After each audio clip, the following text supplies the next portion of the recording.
Your face sounds familiar. Grabe naman kayo kay Akira, Jungkook agad. So for context, BGYO member Akira Morishita had to impersonate Jungkook on the first week of Your Face Sounds Familiar. And kahit siya, aminado naman siya na this was going to be a tall order. And I understand kung bakit nila inassign si Jungkook sa kanya because he is also part of a boy group. And he's the lead singer of that boy group. So maraming similarities with Jungkook.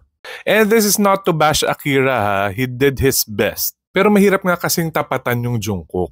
And I would just like to point out some things. Kasi when he was performing, he was also dancing. And although meron siyang training with a boy group, medyo kinakapo siya kasi nga matataas yung notes ni Jungkook. Naririnig mo yung hingal niya habang kumakanta and there was even a point na tumigil siyang kumanta. And again, I'm not taking anything away from Akira. Pero fun fact lang, alam nyo ba na sabi nila, studies show na yung ginagawa daw nitong mga artist na to, yung kumakanta habang sumasayaw, like Beyonce, ang kailangan daw stamina na meron ka is that of an Olympic athlete. Kailangan ganun yung stamina mo, kailangan ganun yung endurance mo. So hindi madali yung ginawa niya.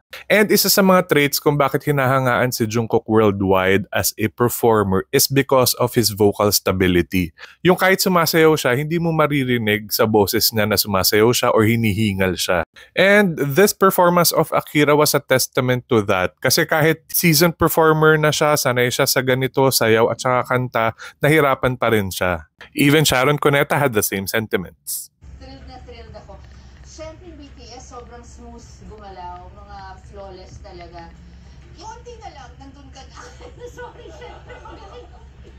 At saka ano ba naman yung wig na yan? Bakit naman ganyan? But again, I would just like to point out na mahirap itong ginagawa nila. And grabe yung mga binibigay na artist first week pa lang. May Celine Dion pa and Andrea Bocelli, Chappell Roan, Tyla, tapos Jungkook. May itataas pa ba?